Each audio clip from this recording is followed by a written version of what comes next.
जावेद साहब के पास concept of God clear नहीं है। इन्होंने कहा कि कायनात से पहले खुदा तो था, तब भी तो टाइम होगा। ये टाइम कायनात का हिस्सा है। हम खुदा उस खुदा को मानते हैं, नेसेसरी बीइंग का टाइमलेस होना ज़रूरी है, चूंकि वो टाइम का क्रिएटर है। जब उसने टाइम को क्रिएट किया तो वो खुद टाइम पे कैसे होगा? उसने जब स्पेस को क्रिएट किया तो खुद स्पेस में कैसे होगा? अगर वो टाइम एंड स्पेस को पहले से ही उसका पाबंद है तो फिर किस चीज़ को उसने क्रिएट किया?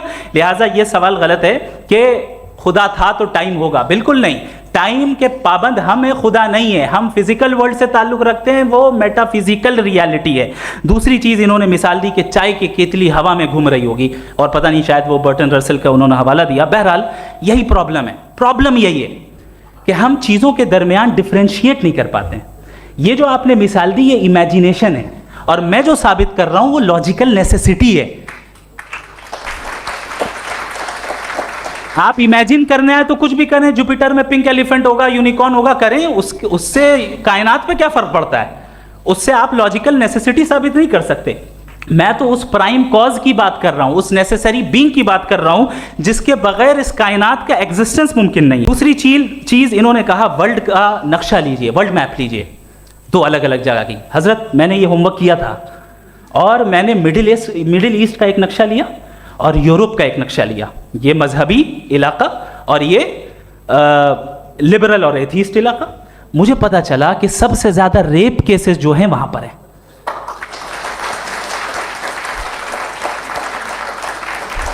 मुझे ये पता चला यूएन की रिपोर्ट के मुताबिक, मैं ये अपने घर से नहीं लेके आ रहा, कि जो वर्किंग वुमेन है यूरोपियन कंट्रीज में, उसमें 81% वुमेन सेक्सुअल हैरेसमेंट का वर्क में शुमार हो रही है। ये मिडिल ईस्ट में नहीं हो रहा है, वो मजहबी लोग हैं इसलिए नहीं हो रहा है। दूसरी चीज आपने ये कहा कि मजहबी आदमी का अच्छा होना हमारे अच्छे होने से बहुत मुश्किल है, बहुत मुश्किल है। तो इसका मतलब यह है कि गॉड के अलावा आपके पास अच्छे और बुरे का कोई स्टैंडर्ड है। मैं चाहूंगा कि कन्वर्सेशनल स्टाइल वाली डिस्कशन और सेगमेंट पे इसी पे बात कर लेते हैं। Thank you very much.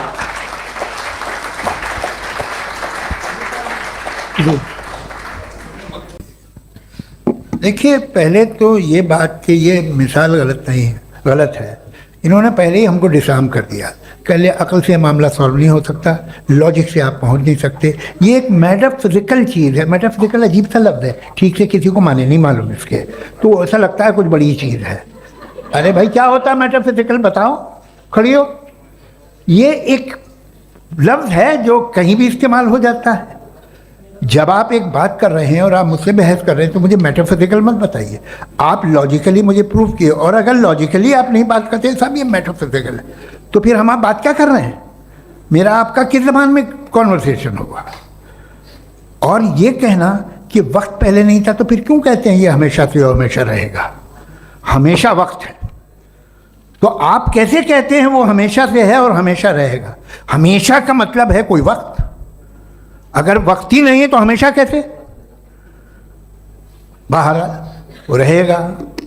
अब मैं ये देखता हूँ, आपने कहा ना कि वहाँ रेप ज़्यादा होते हैं, तो हम एक बात देखते हैं कि दुनिया जिसपे वो कादर मुतलक है, जिसकी मर्जी के बगैर पत्ता भी नहीं हिलता, ओमनीपोटेंट है, ये दुनिया चल कैसे रही है? और इस दुनिया का हाल क्या है? 45,000 बच्चे जो 10 साल की उम्र से कम थे वो गाजा में मरे। भूख से काला हांडी में बच्चे मरते हैं और डिप्थेरिया से मरते हैं। डिप्थेरिया अजीब मर्ज है, गले में जाली बनना शुरू होती है, बच्चा नीला हो जाता है, गरीब का बच्चा, इसलिए कि उपास इलाज नहीं। ये कादर मुतलक है जो चाहे कर दे। इससे आप दुआएं मांगते हैं हमारी ये काम कर दे वो कर दे, तो इसका मतलब डे टू डे लाइफ में वो इंटरफेयर करता है और ये देख रहा है वो। अगर वो वाकई भी है फॉर डिस्कशन सेक, तो मैं जब दुनिया देखता हूँ तो मेरे दिल में उसके लिए कोई इज्जत नहीं पैदा होती। ये क्या कर रहे हो तुम पूरे ऑल पावरफुल हो, ओमनीपोटेंट हो, ओमनी प्रेजेंट हो। तुम तो वहाँ गाजा में रहे होगे ना, तुम हर जगह हो। तुम देख रहे थे कि बच्चे की कैसे धज्जियाँ उड़ रही, तुम देख रहे थे, और तुम चाहते हो मैं तुम्हारी परस्तिश करूँगा, तुम हो भी। अरे यार, इसके अच्छे तो हमारे चीफ प्राइम मिनिस्टर हैं, कुछ तो ख्याल करते हैं। कमाल है। आप किसकी इबादत कर रहे हैं? अगर वो है भी, ये दुनिया नाइंसाफी से, जुल्म से, जबर से, तशद्दुद से भरी हुई। और आप ये मत कहिएगा कि वो देख रहा है और वो बताएगा एक दिन। अगर वो देख रहा है और इंटरफेयर नहीं करता तो आप दुआ क्यों मांगते? आप कहते हैं मेरा ये काम करा दे, इसके मतलब है वो दखल दे सकता है, वो आपको नौकरी दिलवा सकता है, भले दूसरे आदमी को ना मिले, मगर आपका काम कर देगा चूंकि आपने दुआ मांगी है।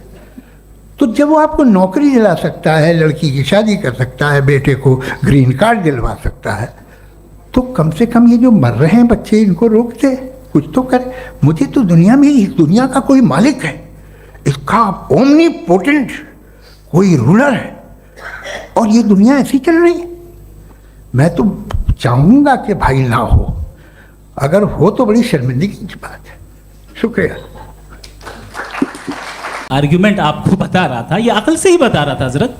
आप ये बताएं कि आप इन्फिनिट रिग्रेस ऑफ कॉजेस को पॉसिबल मानते हैं या नेसेसरी बीइंग के एग्जिस्टेंस को सही समझते हैं? चूंकि दो ही ऑप्शन हो सकता है, आप ये बताएं।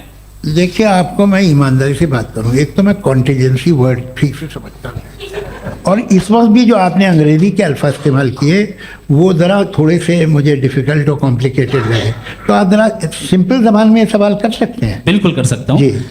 यूनिवर्स की हर चीज कॉन्टिंजेंट होने का मतलब यह है कि वो अपने एग्जिस्टेंस में किसी के ऊपर डिपेंडेंट है।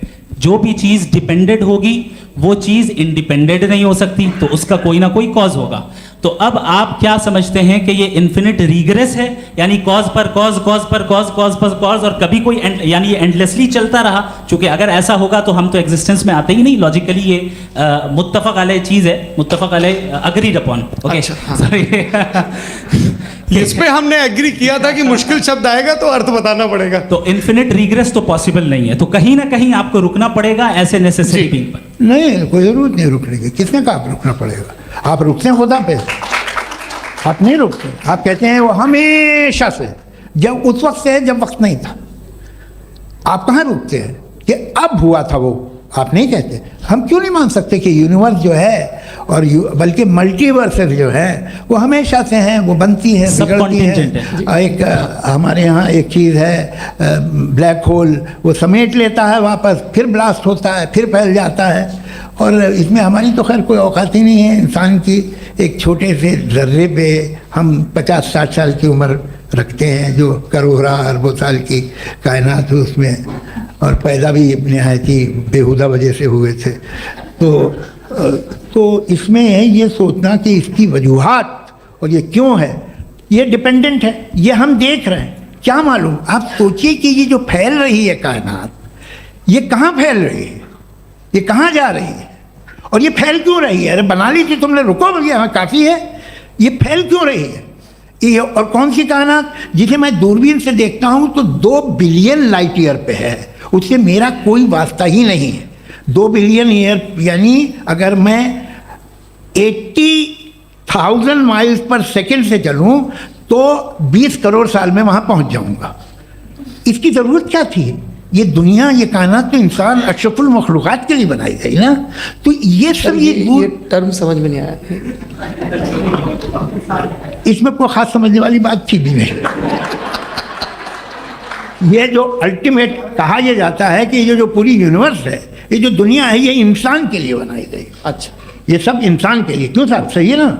बिल्कुल, लेकिन इसका ये मतलब नहीं कि किसी चीज के पीछे रीजन आपको नहीं पता तो रीजन नहीं है, इसे कहते हैं नहीं, मुझे नहीं पता, लेकिन मेरी जिम्मेदारी नहीं है। वो बिल्कुल सही कहा था उसने, बर्टन रसल ने। आपने उसे मजाक में टाल दिया कि भाई आप एक दावा कर रहे हैं, मैं क्यों कहूँ कि ये गलत है दावा? आप प्रूफ कीजिए, मेरे पे जिम्मेदारी ही नहीं है, मैंने थोड़ी कहा है। आप प्रूफ कीजिए कि ये सही है। आप आर्ग्यूमेंट ऑफ कंटिंजेंसी का जवाब ही नहीं दे रहे हैं। पूछना चाहेंगे? आप सवाल पूछना चाहेंगे मुफ्ती साहब से? क्योंकि ये क्रॉस एग्जामिनेशन का दौर है। आप जैसे पहले बोल रहे थे फेथ को लेके कुछ, मैं ये पूछना चाहूँगा कि खुदा ने जो भी रेवलेशन किए हैं, एक मज़हब के नहीं बहुत से मज़हबों में किए हैं, अलग अलग रेवलेशन है। कहीं कुछ एक बातें हैं, कॉन्ट्रडिक्शन भी है आपस में, कहीं कुछ आप कर सकते हैं, कहीं कुछ नहीं कर सकते। ऐसा नहीं है कि सबकी कोड ऑफ मॉरल एक है। तो ये किस्सा क्या है। अब आप ये देखिए कि मुझे कभी कभी लगता है कि ये जो फुटबॉल फाइनल होता है, लाखों लोग होते हैं, फिर वो टीवी कवर करती, करोड़ों लोग, अगर उसमें खुदा की एक बूमिंग आवाज़ आ जाती, मैं गॉड हूँ, तो सारे लोग अभी सुन लेते और टीवी पे भी सुन लेते, किस्सा खत्म होता। ये इतनी राजदारी क्या है कि तुम सामने कुछ तो सबूत दे दो हमें सॉलिड। ये कह रहा साहब ये यूनिवर्स कैसे बनी, इससे मसला क्या हल होगा। मैं पूछूंगा आपसे खुदा कैसे बना, क्यों नहीं पूछूंगा कैसे बना, बल्कि वो तो कायनात से कहीं ज़्यादा इंटेलिजेंट है, कायनात से कहीं ज़्यादा कॉम्प्लेक्स। जी वो हमेशा से, अरे आप कहेंगे मैं मान लूँगा। अच्छा दोयम वो कादिर मुतलक, यानी कादिर मुतलक का मतलब ओमनीपोटेंट, वो जो चाहे कर सकता है, आपको नौकरी दिलवा सकता है, आपकी अच्छी जगह शादी करवा सकता है, आपके पड़ोसी का मुकदमा हरवा सकता है, आपको जिता सकता है, सब काम करता है। थोड़ा सा माइक क्लोज जी। वो इस दुनिया को चला कैसे रहा है, ये दुनिया कैसे चल रही है, आपको इस पर हैरत नहीं होती। या क़यामत के बाद कभी एक जस्टिस होगा, जब ये बच्चा मर चुका होगा जिसकी धज्जियाँ उड़ गई बम से, इसको इंसाफ मिलेगा तब। अच्छा अब जवाब दूं। हाँ दीजिए। मैं वही सीधे आप ही की तरफ। सबसे पहले आपने रेवलेशन और स्क्रिप्चर्स की बात की, इस पे मैं बात कर सकता हूं लेकिन आज नहीं करूंगा चूंकि वक्त कम है, कभी और इस पे डिस्कस करेंगे। मैं तैयार हूं उस पे भी बात करने के लिए। ये अभी से राउंड 2 की भूमिका तय हो रही है। डज गॉड एग्जिस्ट राउंड 2 जी। चूंकि आज गॉड के एग्जिस्टेंस पे बात है तो मैं उसी के रिलेटेड जो है आपके सवालात को एंटरटेन भी करूंगा और मैं भी पूछूंगा। आपने कहा कि आपने साबित ही नहीं किया, जबकि आर्ग्यूमेंट ऑफ कॉन्टिजेंसी बुनियादी आर्ग्यूमेंट है। आप मुझे कॉन्टिजेंसी का मतलब बताइए, आपका मतलब क्या कॉन्टिजेंसी। कॉन्टिजेंसी का मतलब यह हुआ कि हर वो वजूद जो किसी भी चीज़ का पाबंद है, हर वो वजूद या हर वो चीज़ जो अपने एग्जिस्टेंस में किसी भी चीज़ के पाबंद है और उससे बाउंड है, उसको उसकी ज़रूरत है, उस पर डिपेंड करती है, तो जाहिर सी बात है कि उसका कोई ना कोई कॉज होता है। ये तो अक्ल की बात है, ये आप रीजनिंग की बात करते हैं, मैं वही कर रहा हूँ। दूसरी चीज़ आपने ये बात कही कि इतने बिलियन लाइट ईयर्स दूर है, उसका मेरा क्या लेना देना। फिर मेरे ख्याल से आपको ये नहीं कहना चाहिए I think therefore I am an atheist. आपको सोचना चाहिए, सिर्फ आप एक लिमिटेड दायरे में रहकर नहीं सोचें बल्कि बाहर निकलकर सोचें। आपने तीसरा सवाल किया, आपने 2-3 सवाल एक साथ। ऐसी बातें ना कीजिए, कुत्तों को इतराज हो जाएगा आप पे कि आप कुछ भी सोचिए, ये इजाज़त आपको है नहीं, मुझे है।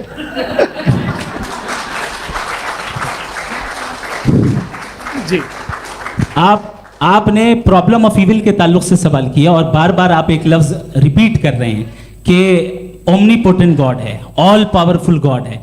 यही तो दरअसल समझना है कि गॉड का कॉन्सेप्ट क्या है। प्रॉब्लम ऑफ इविल जो है, प्रॉब्लम ऑफ इविल दर हकीकत 2 असम्पशंस पर कायम है। अगर आप इन 2 असम्पशंस को समझ जाएं तो ये प्रॉब्लम नहीं रहेगी, आर्ग्यूमेंट आपको समझ में आ जाएगी कि ये कोलैप्स कर जाता है।